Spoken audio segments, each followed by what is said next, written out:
Yes. Hello everyone. Good morning, good afternoon and good evening.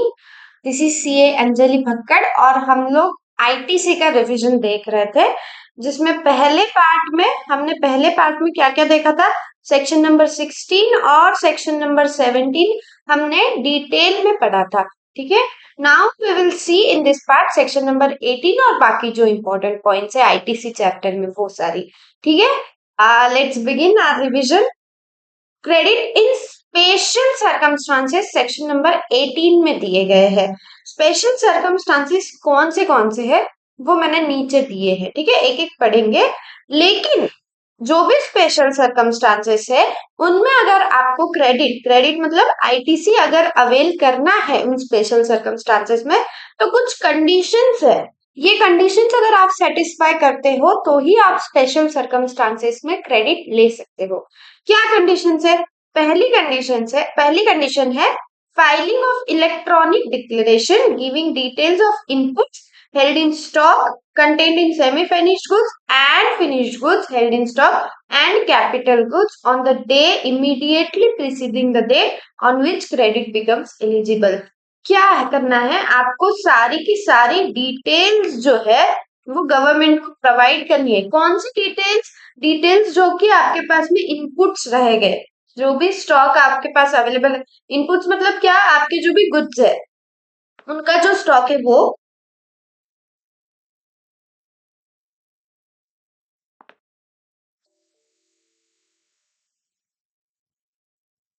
Sorry for this. जो भी आपके पास में goods है उनका जो स्टॉक है वो, जो भी आपके पास में सेमी फिनिश्ड गुड्स है उसका स्टॉक आपको देना पड़ेगा। फिनिश्ड गुड्स जो आपके पास में है उसके स्टॉक की डिटेल्स आपको देनी पड़ेगी और कैपिटल गुड्स की भी डिटेल्स आपको देनी पड़ेगी। कब देनी पड़ेगी? On the day immediately preceding the day on which credit becomes eligible. जब आप आईटीसी लेने के लिए एलिजिबल हो जाओगे, सपोज आज अगर मैं कोई आईटीसी लेने के लिए एलिजिबल हो गई स्पेशल सर्कमस्टांसेस में अंडर सेक्शन नंबर 18, तो मैं मेरे स्टॉक का फिनिश्ड गुड्स हो चाहे सेमी फिनिश्ड हो चाहे कैपिटल गुड्स हो चाहे इनपुट्स हो, मैं मेरी स्टॉक की डिटेल्स कब प्रोवाइड करूंगी? आज से एक दिन पहले। सपोज आज जो तारीख है वो 21 मई 2026 है, तो मुझे 20 मई 2026 तक गवर्नमेंट को ये डिटेल्स मुझे स्टॉक की जो है वो देनी पड़ेगी। ठीक है, ये फर्स्ट कंडीशन है जो आपको सेटिस्फाई करनी पड़ेगी अगर आपको स्पेशल सर्कमस्टांसेस में आईटीसी अवेल करना है तो। सेकेंड कंडीशन क्या है? Declaration has to be filed within 30 days from becoming eligible to avail the credit. 30 दिन में सपोज आज 21 में है तो आज से 30 डेज में आपको जो है डिक्लेरेशन फाइल करना पड़ेगा गवर्नमेंट के पास में। थर्ड कंडीशन क्या है कि आपको डिटेल्स इन वन अबव, मतलब ये आपकी जो स्टॉक की डिटेल्स है, details are to be certified by practicing CA or a cost accountant if aggregate claim of CGST, SGST or IGST is more than 2 lakh rupees। important है, you have to keep in mind। क्या है? अगर आप जो भी credit claim कर रहे हो, जो भी आप क्रेडिट क्लेम कर रहे हो, भले ही वो आईजीएसटी हो चाहे सीजीएसटी और एसजीएसटी हो, ठीक है, भले ही वो कोई भी क्रेडिट हो, अगर वो क्रेडिट का अमाउंट, किसका अमाउंट? क्रेडिट का अमाउंट 2 लाख रुपीज से ज्यादा हो गया, it is more than 2 lakh rupees, तो आपका जो वो डिक्लेरेशन है, इलेक्ट्रॉनिक डिक्लेरेशन है, वो सर्टिफाइड रहना चाहिए। कौन सर्टिफाई करेगा? एक तो सीए या फिर कोई कॉस्ट अकाउंटेंट। सीए या कोई कॉस्ट अकाउंटेंट के हाथों से वो सर्टिफाइड रहना चाहिए अगर आपका क्रेडिट अमाउंट 2 लाख रुपीज से ज्यादा है तो। अंडरस्टूड? ये तीन कंडीशंस आपको सेटिस्फाई करनी पड़ेगी तो ही आप स्पेशल सर्कमस्टांसेस में आईटीसी क्लेम कर सकते हो सेक्शन नंबर 18 में, अदरवाइज यू कैन नॉट। क्या क्या स्पेशल सर्कमस्टांसेस है? क्या क्या स्पेशल सर्कमस्टांसेस है वो देखते हैं। Special circumstances enabling availing of credit. अगर आपको क्रेडिट अवेल करना है, लेना है, तो क्या स्पेशल सर्कमस्टांसेस है? कोई रजिस्टर्ड पर्सन है switching from composition levy to regular scheme of payment of tax. मैं कॉम्पोजिशन लेवी जो है सेक्शन नंबर 10, कॉम्पोजिशन लेवी से रेगुलर स्कीम में आना चाहती हूँ। ये फर्स्ट आपका स्पेशल सर्कमस्टांस। सेकंड है आपका registered persons exempt supply become taxable. ये कैसे पॉसिबल है? सपोज मैं जो हूँ, ए बी जो है कोई एग्रीकल्चर प्रोड्यूस सप्लाई करती है, मैं कोई एग्रीकल्चर प्रोड्यूस सप्लाई करती हूँ। एग्रीकल्चर प्रोड्यूस हमें पता है आज की तारीख में तो जीएसटी में एग्जम्प्ट है, आज की तारीख में जीएसटी में एग्जम्प्ट है। कल को उठ के गवर्नमेंट ने बोल दिया कि हम एग्रीकल्चर प्रोड्यूस पे टैक्स आपसे लेंगे। कल को उठ के गवर्नमेंट ने बोल दिया कि एग्रीकल्चर प्रोड्यूस पे आपको जीएसटी पे करना पड़ेगा। तो मेरी जो एग्जाम सप्लाई थी, वो एग्जाम सप्लाई अब मेरी टैक्सेबल हो गई है। Registered person exempt supply become taxable. Registered person की एग्जाम सप्लाई अगर टैक्सेबल हो गई, और अगर आप कॉम्पोजिशन से रेगुलर स्कीम में जाना चाहते हो, तो आप किसका क्रेडिट ले सकते हो? आईटीसी अगर आपको लेना है तो credit entitled on inputs such as such held in stock. जो भी स्टॉक आपके पास इनपुट्स का स्टॉक अवेलेबल है, उसका क्रेडिट आप ले सकते हो। कोई सेमी फिनिश्ड गुड्स आपके पास में स्टॉक में अवेलेबल है, उसका क्रेडिट आप ले सकते हो। अगर कोई फिनिश्ड गुड्स का आपके पास में स्टॉक अवेलेबल है, तो आप उसका भी क्रेडिट ले सकते हो। कैपिटल गुड्स के केस में आप क्रेडिट ले सकते हो, लेकिन कितना? In case of exempt supply become taxable. कौन सा केस आपका? ये वाला केस। जब आपका एग्जाम सप्लाई टैक्सेबल हो रहा है, उस केस में अगर आपको कैपिटल गुड्स का क्रेडिट लेना है, तो capital goods used exclusively for such exempt supply, सिर्फ वो एग्जाम सप्लाई करने के लिए जो कैपिटल गुड्स यूज कर रहे थे आप, उन गुड्स का आप क्रेडिट ले सकते हो। कितना? रिड्यूस्ड बाय 5% पर क्वार्टर और part thereof from the date of invoice. Suppose मैं कोई कैपिटल गुड्स जो है यूज कर रही थी एक्सक्लूसिवली फॉर एग्जाम सप्लाई, ठीक है। अब इसका मेरा एग्जाम सप्लाई टैक्सेबल हो गया है, और अब मेरे को आईटीसी जो है वो लेना है इन कैपिटल गुड्स का।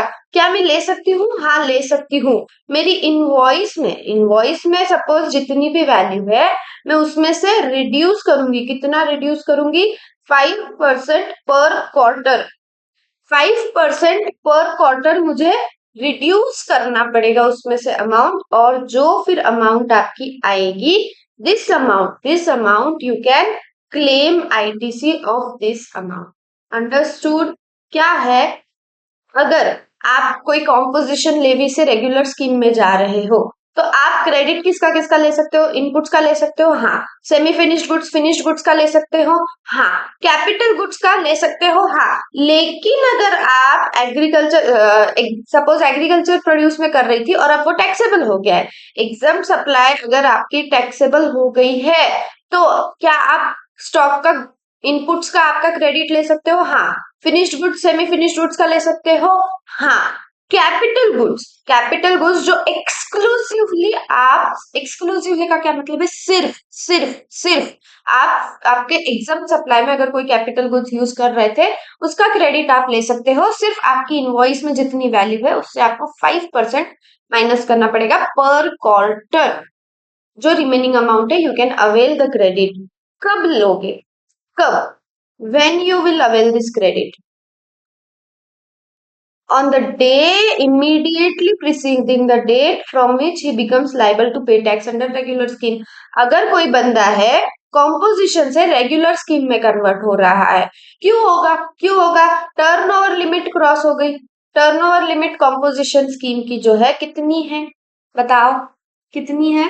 1.5 करोड़ रुपए, या फिर 75 lakh rupees in special category states.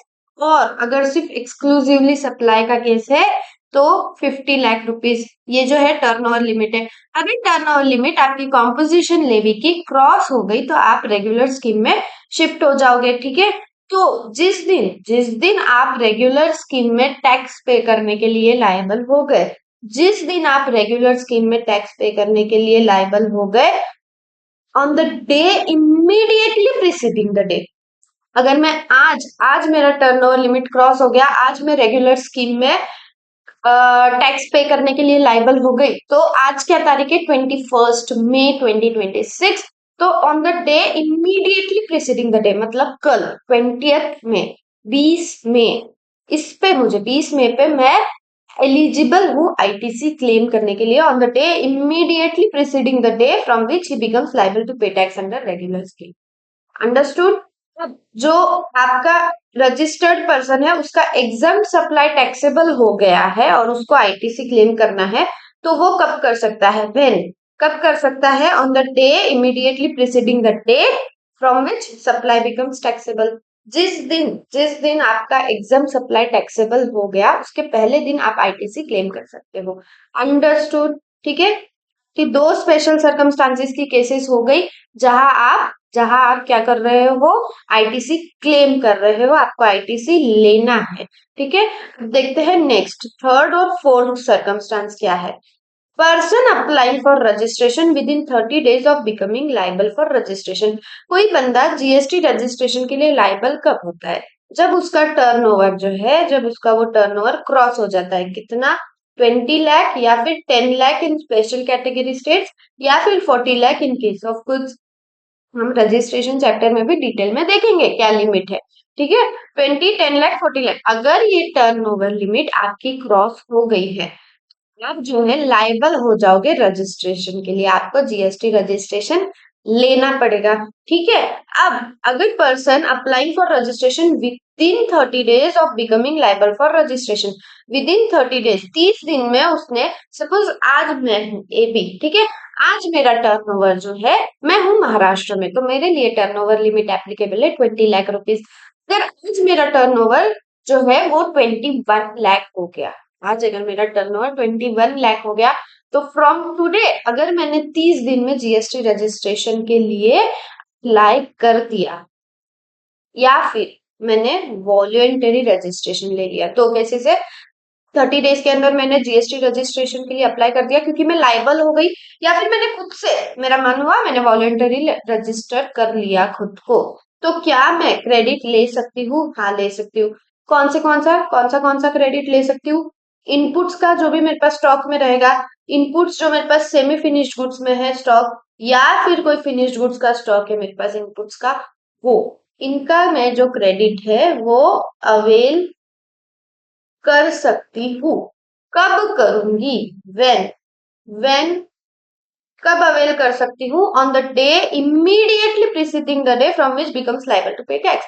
अगर मैं आज लाइबल टू पे टैक्स हो गई, आज मेरे को जीएसटी रजिस्ट्रेशन करना मैंडेटरी हो गया, तो on the day immediately preceding the date, आज से एक दिन पहले, इमीडिएटली प्रीसीडिंग द डेट, मैं जो है आईटीसी ले सकती हूँ, क्लेम कर सकती हूँ। सिमिलरली अगर मैं वॉलेंटरी रजिस्ट्रेशन ले रही हूँ, तो on the day immediately preceding the date of registration, जिस दिन मुझे रजिस्ट्रेशन मिला है, जिस दिन मैंने रजिस्टर किया है खुद को, उसका एक दिन पहले इमीडिएटली प्रीसीडिंग द डे मैं जो है आईटीसी क्लेम कर सकती हूँ। देखो, एक ही चार्ट में आपको पूरा सिखा दिया।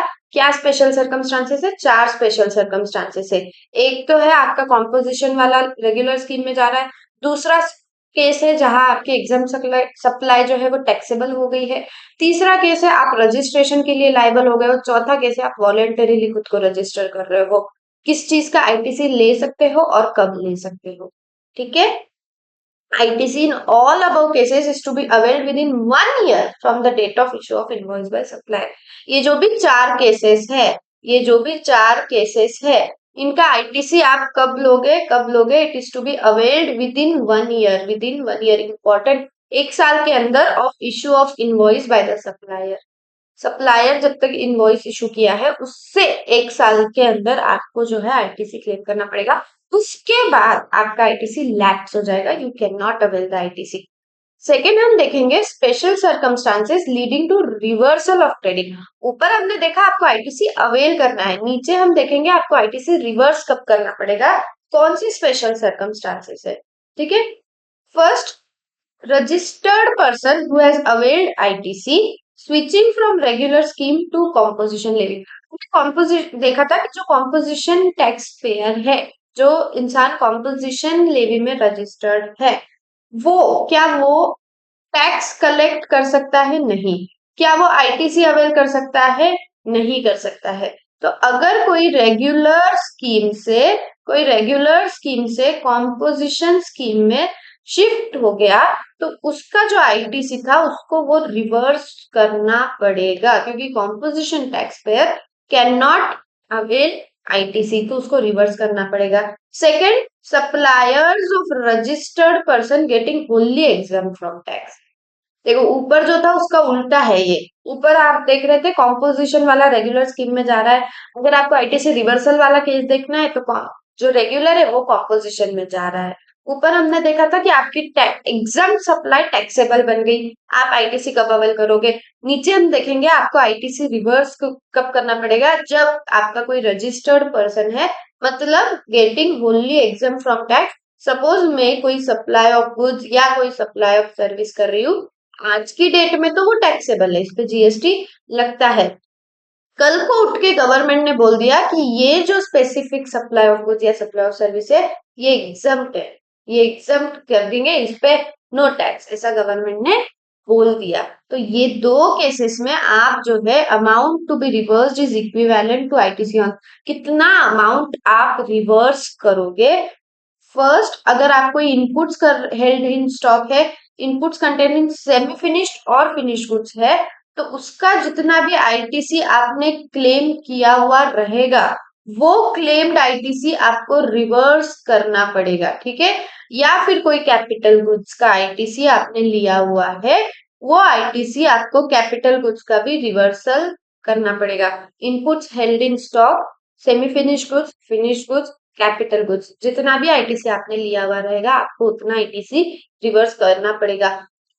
कब? When on the day immediately preceding the date on which switch over और date of exemption, date of cancellation of registration.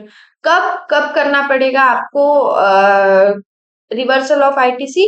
जिस दिन आप जो है रेगुलर से कॉम्पोजिशन में चले गए, जिस दिन आपका टैक्सेबल सप्लाई एग्जाम बन गया, या जिस दिन आपका रजिस्ट्रेशन कैंसल हो रहा है, उस दिन आपको उसके एक दिन पहले इमीडिएटली प्रीसीडिंग द डे आपको आईटीसी जितना भी आपने अवेल किया रहेगा, इनपुट्स का जो स्टॉक में है, semi finish goods, finish goods या फिर कैपिटल गुड्स, आपको आईटीसी जितना लिया हुआ है, क्लेम किया हुआ है, उतना आईटीसी रिवर्स करना पड़ेगा, ठीक है। Next we will see supply of capital goods और plant and machinery on which ITC has been taken. Important, अगर आप कोई सप्लाई करते हो कैपिटल गुड्स का या कोई प्लांट एंड मशीनरी का जिसपे आईटीसी आपने लिया हुआ है, तो amount to be paid is equivalent to higher of following. इन सब में जो भी हायर ऑफ फॉलोइंग है, उतना आईटीसी आपको रिवर्स करना पड़ेगा। आईटीसी ऑन कैपिटल गुड्स और plant and machinery less 5% per quarter और part thereof from the date of invoice. जितना आईटीसी आपने कैपिटल गुड्स का या प्लांट एंड मशीनरी का क्लेम किया है, उसमें से आपको माइनस करना पड़ेगा 5% amount, 5% per quarter, and the remaining amount you have to reverse the remaining amount. Understood? अगर टैक्स आपने on transaction value of such capital goods or plant and machinery, tax on transaction value of such capital goods or plant and machinery if amount at one exceeds to, कौन सा? ये ITC on capital goods और plant and machinery less 5% per quarter, या फिर second, आपकी जो transaction value है, किसकी? कैपिटल गुड्स की या प्लांट एंड मशीनरी की, ठीक है। इतना अमाउंट आपको रिवर्स करना पड़ेगा। अब हायर ऑफ फॉलोइंग, इसमें से और इसमें से जो भी हायर रहेगा वो आईटीसी आपको रिवर्स करना पड़ेगा। If amount of one exceed second, मतलब कौन सा?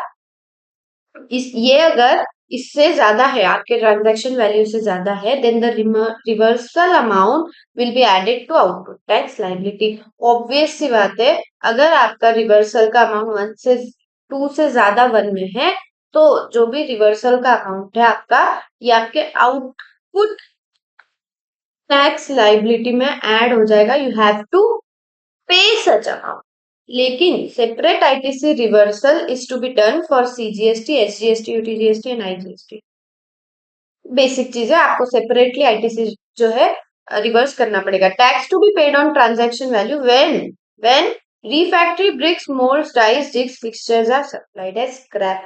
Important to keep in mind, अगर अगर जो ब्रिक्स है, जो मोल्ड है, डाइस, फिक्सचर्स, जिग्स जो है, अगर आप एज अ स्क्रैप इन्हें सप्लाई कर रहे हो तो आपको इस पे जीएसटी पे करना पड़ेगा। ठीक है, understood. Now next part is how ITC is utilized. How ITC is utilized, ये मैंने आपको इसके पहले भी एक दो बार बता दिया है, फिर से शॉर्ट में बताती हूँ। आईजीएसटी का जो आईटीसी है, सबसे पहले आईजीएसटी में यूटिलाइज करोगे, उसके बाद सीजीएसटी, एसजीएसटी, यूटीजीएसटी का पेमेंट करने के लिए यूटिलाइज करोगे। सबसे पहले आईजीएसटी का पूरा आईटीसी आपको एग्जॉस्ट करना पड़ेगा। जब ये एग्जॉस्ट हो गया, उसके बाद आप जो है सीजीएसटी का आईटीसी क्लेम ले सकते हो। किसके लिए? सीजीएसटी पेमेंट के लिए। ये होने के बाद आईजीएसटी पेमेंट के लिए। ठीक है, क्या आप सीजीएसटी का आईटीसी एसजीएसटी पेमेंट के लिए यूज कर सकते हो? नहीं कर सकते हो। जब ये पूरा एग्जॉस्ट हो गया, जब ये पूरा की पूरा एग्जॉस्ट हो गया, इसके बाद आप एसजीएसटी या आपका जो यूटीजीएसटी है, इसका आईटीसी यूज कर सकते हो। एसजीएसटी, यूजीएसटी पेमेंट के लिए जब ये पेमेंट हो गया, उसके बाद आप आईजीएसटी पेमेंट के लिए इसे यूटिलाइज कर सकते हो। Cross utilisation of CGST and SGST, UTGST, cross utilisation इनका अलाउड नहीं है, आप नहीं कर सकते हो। ठीक है, अंडरस्टूड, यही दिया है। अब आईटीसी यूटिलाइजेशन पे कुछ रिस्ट्रिक्शंस है जो रूल 86A में दिए हैं। क्या है वो restrictions? Let's see those. The commissioner और an officer not below the rank of assistant commissioner. अगर असिस्टेंट कमिश्नर से बिलो है रैंक में, तो फिर वो आप पे नहीं लगा सकता रिस्ट्रिक्शन। लेकिन अगर असिस्टेंट कमिश्नर या उससे ऊपर वाला जो है, authorized by him, is empowered to impose restrictions on utilization of ITC available in your credit ledger if he has reasons to believe that such ITC has been fraudulently availed or is ineligible. अगर assistant commissioner या उससे ऊपर वाले बंदे को ऐसा लगता है कि आपने जो आईटीसी क्लेम किया है, आपने जो आईटीसी लिया है, वो फ्रॉड तरीके से लिया है, फ्रॉडुलेंटली लिया है, या फिर आपने जो आईटीसी लिया है वो इनएलिजिबल है। इनएलिजिबल कब होता है? Section number 17(5) blocked credit. अगर आपने जो आईटीसी लिया है वो इनएलिजिबल है या फ्रॉड करके लिया है, तो जो असिस्टेंट कमिश्नर है या उससे ऊपर वाला बंदा आपको रिस्ट्रिक्ट कर सकता है आईटीसी लेने के लिए, आईटीसी आपका यूटिलाइज करने के लिए। The restrictions can be imposed in the following circumstances. पढ़ते हैं, ठीक है। ITC has been availed by registered person on the basis of tax invoice, debit note or prescribed documents। ये जो हमने देखा था कि एक सबसे इंपॉर्टेंट कंडीशन, आपने 6 कंडीशंस पढ़ी थी, ठीक है। 6 कंडीशन सेटिस्फाई होनी चाहिए तो ही आप आईटीसी क्लेम कर सकते हो, ठीक है। उसमें से एक कंडीशन थी कि आपके पास में टैक्स पेइंग डॉक्यूमेंट रहना चाहिए, भले ही वो इनवॉइस हो, रिवाइज्ड इनवॉइस हो, क्रेडिट नोट हो, डेबिट नोट हो। कौन इशू करेगा? एक तो सप्लायर इशू करेगा, या अगर सप्लायर अनरजिस्टर्ड है तो रिसिपिएंट इशू करेगा, ठीक है। अगर अगर वो डॉक्यूमेंट, वो टैक्स इनवॉइस अगर issued by a non existent registered person or by a supplier not conducting any business from place declared in registration. अगर कोई सप्लायर है जो उसने रजिस्टर्ड सप्लायर है और उसने प्लेस ऑफ बिजनेस जो गवर्नमेंट को बताया है रजिस्ट्रेशन के टाइम पे, उस पे वो बिजनेस कंडक्ट ही नहीं कर रहा है, मतलब क्या हो गया? वो नॉन एग्जिस्टेंट है, वो एग्जिस्ट ही नहीं करता है, वो झूठा है। he is or she is, whatever the supplier is, fraud without actual receipt of goods or service or both। आपको गुड्स और सर्विस एक्चुअली रिसीव ही नहीं हुए, ये एक और कंडीशन थी, ठीक है। In respect of any supply of tax in respect of which tax has not been paid to government. एक और ये भी कंडीशन थी कि आपको टैक्स पे करना पड़ेगा गवर्नमेंट को, तो ही आप आईटीसी क्लेम कर सकते हो। तो अगर आपने टैक्स पे नहीं किया है या टैक्स इनवॉइस जो आपके पास है वो किसी झूठे इंसान ने जो एग्जिस्ट ही नहीं करता है, जो प्लेस ऑफ बिजनेस पे बिजनेस कंडक्ट ही नहीं कर रहा है, ऐसा किसी ने अगर आपको invoice, credit note, debit note दिया है, या फिर आपको गुड्स या सर्विस एक्चुअली रिसीव भी नहीं हुए हैं, ऐसे सर्कमस्टांसेस में जो असिस्टेंट कमिश्नर है या उसके ऊपर वाला जो बंदा है वो आपको बोल सकता है कि you can not utilize this ITC. Second, the registered person availing ITC has been found non existent or not conducting any business from registered place of business. ऊपर कौन फ्रॉड है? सप्लायर जो है वो नॉन एग्जिस्टेंट है, वो place of business पे business conduct नहीं कर रहा है। नीचे कौन? रजिस्टर्ड पर्सन मतलब कौन? आप जो, अगर आप रिसिपिएंट हो और आप रिसिपिएंट होके आप फ्रॉड कर रहे हो, आप नॉन एग्जिस्टेंट हो, आप प्लेस ऑफ बिजनेस जो आपने बताया है उस पर बिजनेस कंडक्ट ही नहीं कर रहे हो, तो आपको ऑफिसर बोल देगा कि ये आईटीसी आप यूटिलाइज नहीं कर सकते हो। Third, the registered person availing ITC is not in possession of tax invoice, debit note और अदर प्रिस्क्राइब्ड वैलिड डॉक्यूमेंट। उसके पास में tax invoice, debit note, credit note जो भी है वो है ही नहीं, तो फिर आप आईटीसी नहीं ले सकते। Such restrictions can be imposed for a period up to 1 year. देखो इंपॉर्टेंट, सच रिस्ट्रिक्शन जो है कब तक इम्पोज कर सकते हो? Period up to 1 year from the date of imposing such restrictions. However, commissioner or officer authorized by him can withdraw such restriction if he is satisfied that conditions for imposing such restriction is no longer exist. 1 साल तक आप पे वो restriction लगा सकता है, 1 साल तक। अगर अगर कमिश्नर को या जो भी ऑफिसर है उसको लगता है कि ये उसकी गलती है, 1 2 3 उसकी गलती है, ऐसा कुछ है ही नहीं, तो वो रिस्ट्रिक्शन आपसे हटा भी सकता है। ठीक है।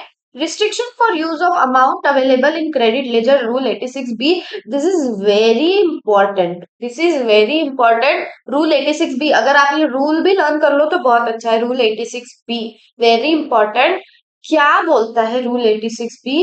ये रिस्ट्रिक्ट करता है आपको use of ITC available in credit ledger for discharging output tax liability. हम लोगों को पता है अगर आपको आउटपुट टैक्स लाइबिलिटी पे करना है तो आप ई क्रेडिट लेजर से पे करोगे। ई क्रेडिट लेजर में आपका जितना आईटीसी अवेलेबल है उससे। ठीक है। रूल 86B, ई क्रेडिट लेजर में आपके जितना आईटीसी अवेलेबल है उस पर रिस्ट्रिक्शन लगाता है आपको आउटपुट टैक्स लाइबिलिटी पे करने को। क्या है? Applicability of Rule 86B. It is applicable to a registered person having value of taxable supply other than exempt and zero rated. Zero rated को हटा दिया, exempt को सब हटा दिया। अगर taxable value आपका supply का in a month exceeds 50 lakh is greater than 50 lakh per month, कोई अगर एक मंथ में taxable value of supply exceeds 50 lakh rupees in a month, therefore in cases wherein value of taxable supply in a month is up to 50 lakh, restriction would not be applicable. अगर 50 lakh तक to have to मतलब क्या 50 लाख जमेगा? हाँ जमेगा। अगर 50 लाख से 1 रुपया भी आपका ज्यादा क्रॉस हो गया एक मंथ में, क्या क्या क्रॉस हो गया? आपका taxable value of supply. Exam हटा दिया, जीरो रेटेड हटा दिया। अगर आपका टैक्सेबल वैल्यू ऑफ सप्लाई जो है वो क्रॉस हो रहा है एक मंथ में 50 लाख रुपीस, तो आप पे जो है रूल नंबर 86B एप्लीकेबल हो जाएगा। क्या बोलता है? Nature of restriction impose. क्या nature of restriction impose? Minimum 1% of output tax liability is to be discharge by electronic cash ledger. Very important. देखो मैं आपको बताती हूँ क्या बोल रहे हैं ये। हमें पता है कि आपका जो ई क्रेडिट लेजर है, क्या इशू दे रहा है? हमें पता है आपका जो ई क्रेडिट लेजर है, ई क्रेडिट लेजर से आप जो है आपका, एक मिनट तो, हाँ, हम देख रहे थे कि क्या रिस्ट्रिक्शन लगाता है रूल 86B। हम लोगों को पता है कि जो आपका ई क्रेडिट लेजर है, जो आपका ई क्रेडिट लेजर है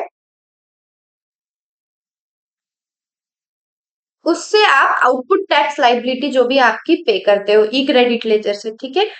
रूल 86 बी जो है ये बोलता है कि 1% ऑफ अमाउंट ऑफ टैक्स, जितना भी आपको टैक्स पे करना है उसका 1% ऑफ टैक्स लाइबिलिटी ये जो है आपको आपके ई कैश लेजर से पे करना पड़ेगा। रूल 86 बी क्या बोलता है, जितना भी टैक्स आपको पे करना है, जितना भी टैक्स आपको पे करना है उसका 1% आप ई कैश लेजर कैश में पे करोगे। बचा हुआ 99% आप ई क्रेडिट लेजर से पे कर सकते हो, लेकिन 1% मैंडेटरीली 1% आपको ई कैश लेजर से पे करना ही पड़ेगा। Minimum 1% of output tax liability to be discharge by electronic cash ledger. This is nature of restriction imposed, it is really very important, ठीक है। रूल 86 भी कब एप्लीकेबल नहीं है वो पढ़ते हैं। Payment of tax, income tax of more than 1 lakh, restriction under Rule 86B is not applicable in cases where the below mentioned persons have paid a sum of more than 1 lakh rupees as income tax in each of last 2 financial years. In each of last 2 financial years for which time limit to file return under Income Tax Act has been expired. ये जो लोग है एक लोग देखेंगे, ये जो चारों है, अगर अगर इन्होंने प्रिसीडिंग टू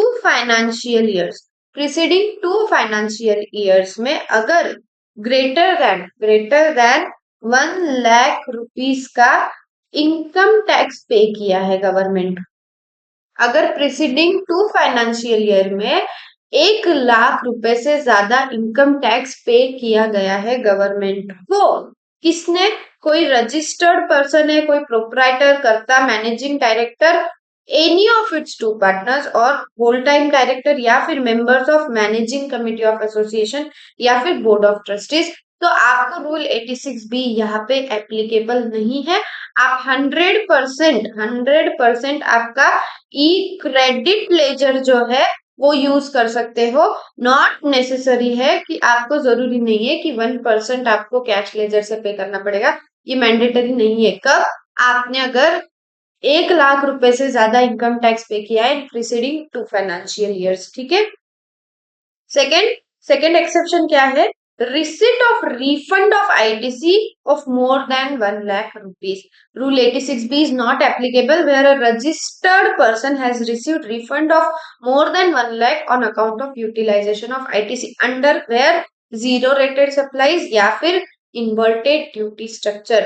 अगर जीरो रेटेड सप्लाई में और इन्वर्टेड ड्यूटी स्ट्रक्चर में आपको आपको आईटीसी रिफंड मिला है, refund of ITC greater than 1 lakh rupees, refund of ITC greater than 1 lakh rupees, कब, जीरो रेटेड सप्लाई के केस में और इन्वर्टेड ड्यूटी स्ट्रक्चर के केस में आपको रिफंड मिला है आईटीसी का 1 लाख रुपए से ज्यादा, तो आपको रूल 86 बी एप्लीकेबल नहीं है। आप 100% ई क्रेडिट लेजर यूटिलाइज कर सकते हो for payment of output tax liability. Payment of output tax liability through cash ledger is in excess of 1% of total. अरे बाबा, ये लोग क्या बोल रहे हैं, रूल 86 बी क्या है कि आपको 1% ई कैश लेजर से पे करना पड़ेगा, ठीक है। अब जितनी आपकी टोटल आउटपुट टैक्स लाइबिलिटी है उससे तो 1% से ज्यादा आपने ऑलरेडी पे कर ही दिया है कैश लेजर से। जितनी भी आपकी टोटल आउटपुट टैक्स लाइबिलिटी है उससे आपने 1% से ज्यादा ई कैश लेजर से ऑलरेडी पे कर ही दिया है, तो कहाँ 86 भी एप्लीकेबल होगा, नहीं होगा, ठीक है। और कुछ स्पेसिफाई किए गए हैं रजिस्टर्ड पर्सन को जिन पे रूल 86 भी एप्लीकेबल नहीं है। कौन से, कोई गवर्नमेंट डिपार्टमेंट, कोई पब्लिक सेक्टर अंडरटेकिंग पीएसयू, कोई लोकल अथॉरिटी या फिर कोई statutory body. Government department, PSU, कोई लोकल अथॉरिटी या कोई स्टैट्यूटरी बॉडी, इन पे रूल 86 भी एप्लीकेबल नहीं है। ये 100% इनका ई क्रेडिट लेजर यूज कर सकते हैं आउटपुट टैक्स लाइबिलिटी पे करने के लिए, ठीक है। हाउएवर कमिश्नर और an officer authorised by him, commissioner खुद या उसने कोई ऑफिसर को ऑथोराइज किया होगा, may remove the said restriction after such verification and such circumstances as we may deem fit। ये जो है रिस्ट्रिक्शन आपसे ये हटा भी सकते हैं, कुछ नहीं, ठीक है। मेन क्या है, रूल 86 भी क्या बोलता है, आपको 1% of output tax liability mandatorily, 1% of output tax liability mandatorily आपको ई कैश लेजर से पे करना पड़ेगा। कुछ एक्सेप्शंस है, अगर आपका इनकम टैक्स आपने जो प्रीसीडिंग 2 फाइनेंशियल ईयर में पे किया है वो ऑलरेडी 1 लाख रुपए से ज्यादा है तो, या फिर आपको रिफंड मिला है आईटीसी का 1 लाख रुपए से ज्यादा, या फिर आपने ऑलरेडी टोटल आउटपुट लाइबिलिटी आपकी जितनी भी है ऑलरेडी 1% से ज्यादा ई कैश लेजर में पेमेंट कर दिया है, या फिर आप कोई स्पेसिफाइड रजिस्टर्ड पर्सन को PSU, government authority, local authority या कोई स्टैट्यूटरी बॉडी, तो आपको रूल 86 भी एप्लीकेबल नहीं है। This finishes your ITC revision chapter. Video अच्छा लगे तो लाइक कर दीजिए, कमेंट करके फीडबैक दीजिए, कोई डाउट्स है you can reach out to me directly, I am available, I will solve all your issues. ठीक है, थैंक यू सो मच, हम मिलते हैं नेक्स्ट चैप्टर के रिवीजन में। Bye bye.